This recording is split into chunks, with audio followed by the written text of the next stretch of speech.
Assalamualaikum warahmatullahi wabarakatuh. Nama saya Ismeda Rahmi, NIM 170 dari Rombol Akuntansi A. Di sini saya akan menjelaskan sistem informasi untuk keunggulan kompetitif.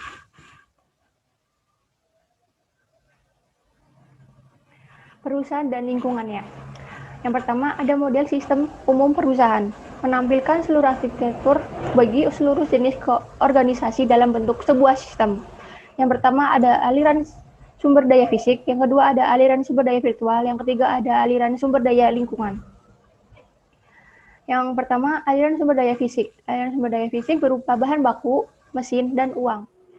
Di sini juga ada kegiatan seperti pegawai diubah menjadi tingkat lebih tinggi melalui pelatihan. Bahan baku di-input, diolah menjadi bahan jadi, lalu dijual untuk keuntungan perusahaan. Mesin dibeli lalu dijual untuk mendapatkan mesin yang lebih baru lagi. Uang dapat dihasilkan oleh penjualan dan investasi ataupun pinjaman untuk dibayarkan kepada pemasok. Yang kedua ada aliran sumber daya virtual. Aliran sumber daya virtual berupa data dan informasi hasil sumber daya fisik yang digunakan manajemen untuk mengambil keputusan. Di sini ada model sistem umum perusahaan. Nah, sumber daya fisik diinput lalu diproses dan menghasilkan output. Nah, output ini berupa informasi dan informasi dan data ini merupakan sumber daya virtual yang digunakan untuk pihak manajemen untuk membuat keputusan. Lalu ada mekanisme pengendalian perusahaan. Yang pertama, standar kerja harus dipenuhi oleh perusahaan. Yang kedua, manajemen perusahaan. Yang ketiga, satu pemroses yang mengubah data menjadi informasi perusahaan. Ya, lalu ada lingkaran sumpan balik. Terdiri dari sumber daya virtual, data diproses menghasilkan informasi, dan informasi ini digunakan oleh pihak manajemen untuk mengambil keputusan. Lalu ada perusahaan di lingkungannya. Ada pemasok, pelanggan, komunitas pekerja, komunitas keuangan, pemegang saham, dan pemilik, pesaing, pemerintah global. Bisa dilihat di sini yang ketiga ada aliran sumber daya lingkungan. Di sini di tengah ada perusahaan, di sekitarnya ada komunitas keuangan, pemerintah, komunitas global, pelanggan, pesaing, pemegang saham atau pemilik, serikat pekerja, pemasok, dan sekitar ini mempengaruhi kehidupan perusahaan. Lalu ada mengolah sumber daya fisik manajemen rantai pasokan atau supply chain management. Ada kegiatan-kegiatan seperti meramalkan permintaan pelanggan, membuat jadwal produksi, menyiapkan jaringan transportasi, memesan persediaan dari pemasok, mengelola persediaan, melakukan produksi, melakukan transportasi sumber daya ke pelanggan, melacak aliran sumber daya pemasok di dalam perusahaan dan kepada pelanggan. Yang terpenting di sini adalah didefinisikan rantai pasokan adalah yang memfasilitasi sumber daya fisik dari pemasok ke perusahaan dan selanjutnya kepada pelanggan. Lalu ada manajemen rantai pasokan ini adalah memastikan cara yang tepat dan waktu yang efisien. Lalu ada sistem elektronik.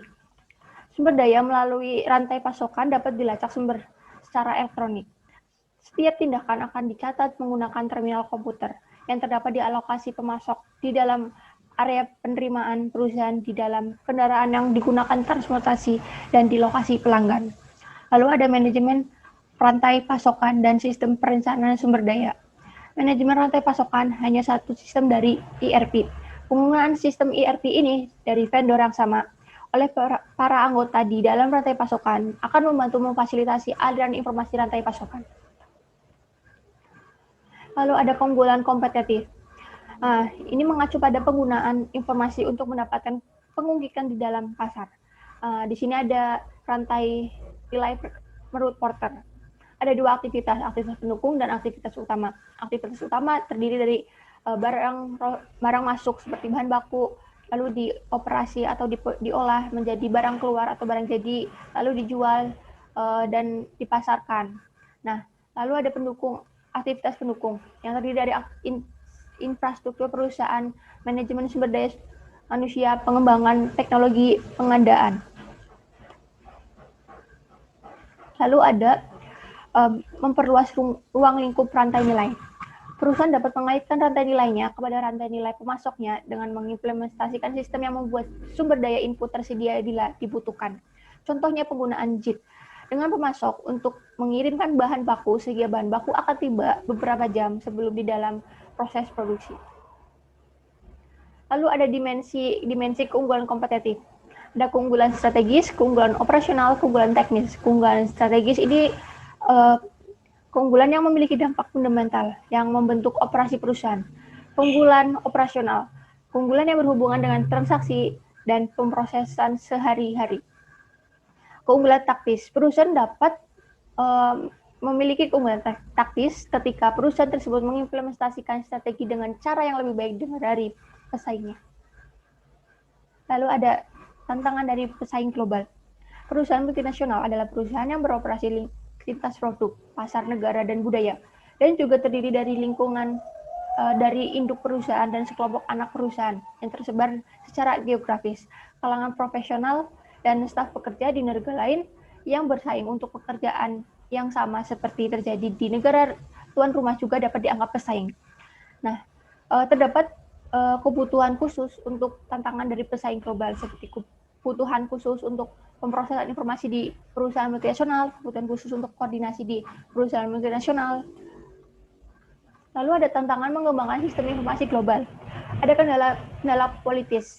Di sini pemerintah nasional di suatu negara di mana anak perusahaan berada dapat menerapkan beragam pembatasan yang menjadi perusahaan induk mengalami kesulitan memasukkan anak perusahaannya tersebut ke dalam jaringan. Yang kedua ada rintangan budaya dan komunitas. Di sini ada perbatasan pembelian dan impor, peranti keras, pembatasan pemrosesan data, pembatasan komunikasi data. Yang ketiga ada masalah teknologi. Di beberapa negara, sumber listrik tidak tersedia hingga mengalami gangguan. Lalu ada peranti lunak juga bisa menjadi pemersalahan, yaitu penggunaan perangkat lunak bajakan. Yang keempat, kurangnya dari manajemen anak perusahaan. Anak perusahaan seringkali tidak menerima bantuan dari kantor pusat sebagai suatu hal yang tidak perlu. Lalu manajemen pengetahuan. Sumber daya informasi sebuah perusahaan terdiri dari peranti perangkat lunak, perangkat lunak komputer, spesialisasi informasi, pengguna, database informasi. Di sini juga ada dimensi informasi. Ada beberapa syarat dimensi informasi seperti relevansi, akurasi, ketetapan waktu, kelengkapan. Di sini ada sifat manajemen pengetahuan yang berubah-ubah.